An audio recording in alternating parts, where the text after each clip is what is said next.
Пакистан жана башка мамлекеттердин жарандарына виза берүү тартиби өзгөрдү. Кыргызстандын тышкы иштер министрлиги 2-сентябрда тараткан маалыматка караганда, айрым өлкөлөрдүн жарандарына туристтик виза берүү тартибин өзгөрдү.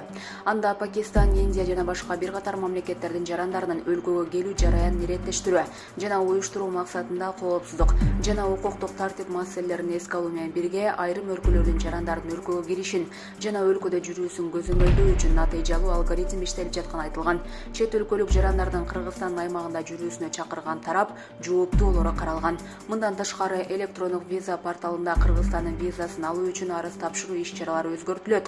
Буга байланыштуу аталган порталда арыз ээси туристтик виза алуу үчүн өз алдынча кайрылуусу убактылуу токтотулду. Ал ишкердик виза сыяктуу эле чакыруунун негизинде берилет. Тем киргизилип жаткан өзгөртүүлөрдүн жыйынтыктары тууралуу кошумча маалымат бериле турганын кабарлады.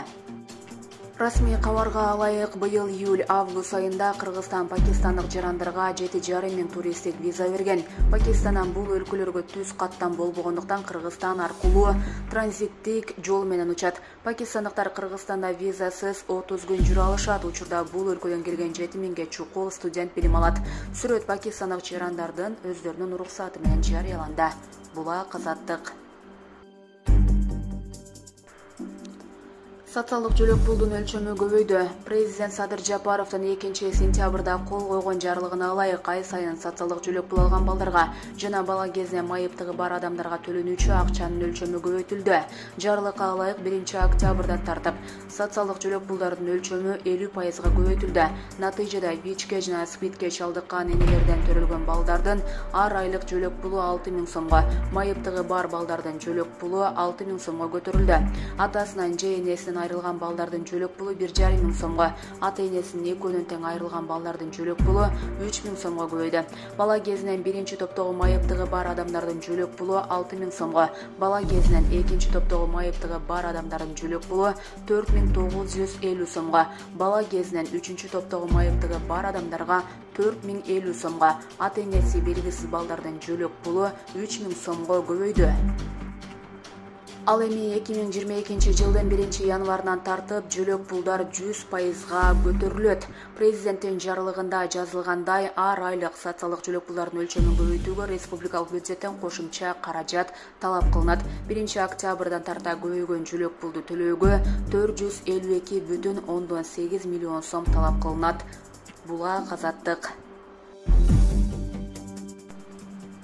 Парламенттик шайлоого катышуу үчүн 38 партиядан билдирме түштү. Борбордук шайлоо комиссиясына 38 партиядан 28 январда өтүүчү жогорку кеңештин депутаттарын шайлоого катышуу ниети жөнүндө билдирме түштү. БШКдан билдиришкендей төмөнкү партиялар шайлоого катышууга белсенип жатат. Социал-демократтар, Улуттар биримдиги, Ишеним, Альянс, Кыргызстандын Жашылдар партиясы, Жаратман эл, Кыргызстанды бириктирүүчү патриоттук партия, Ата мекен, Ыйман нуру, Эл үмүтү социалдык саясий партия, Актив, Бийлик элге, Акыйкат Кыргызстан, Арнамыз, Кыргызстандын саясий күчтөрүнүн альянсы, Күч биримдикте социалдык саясий партиясы, Азаттык демократиялык партия, Ынтымак, Аалам, Тилектештик, Социалист, Ак бата, Адилет, Ата журт Кыргызстан, Мекенчил эл, Бирге вместе, Ак асаба, Менин мекеним элдик партиясы, Жаңы мезгил, Күчтүү регион, Бүтүн Кыргызстан, Кыргызстандын элдик демократиялык партиясы, Биздин эл, Арузат эл куту, Жаңы эра, Келечек элдик партия, Афганистандагы согуштун ардагерлери жана башка жергиликтүү аскердик конфликттердин катышуучулары. Булак Компресс. Тажикстан ооган качкындарын кабыл ала албастыгын билдирди. Тажикстандын ички иштер министри Рамазан Рахимзода билдиргендей, дүйшөмбү мындан ара оогандык качкындарды кабыл ала албайт.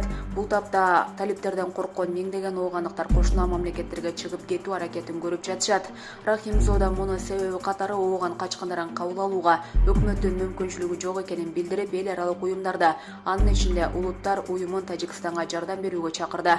Бул тууралуу министр 1-сентябрда уюмдун өкүлү Мулугет Зевди менен жолугушууда айтты. Рахимзоданын айтымында, учурда тажик ооган чек арасынын ортосундагы нейтралдуу тилкеде 80 оогандык үй бүлө бар. Алар Тажикстанга кирүүнү көздөшөт. Министр ошондой эле Ооганстандагы туруксуздук жана гуманитардык кризис кошуна мамлекеттерге террорчулардын да агылышын күчөтүшү ыктымалдыгын билдирди. Соңку 15 жыл ичинде Тажикстан Ооганстандан 3000ден көп үй бүлөнү кабыл алган. 20 жыл мурда бийлик өлкө түштүгүндө качкындар үчүн лагерге 70 гектар жер бөлгөн. Рахимзода бул убакыт ичинде бир да эл аралык уюм качкындарга инфраструктура түзүүгө жардам көрсөтпөгөнү кошумчалады. Тажикстандын аймагына Ооганстандан 350 этникалык кыргыз кире качкан. Расмий Бишкектен аларды Кыргызстанга өткөрүп коюу өтүнүчүнө карабай, дүйшөмбү аларды артка кайтарган болчу. Булга Азаттык.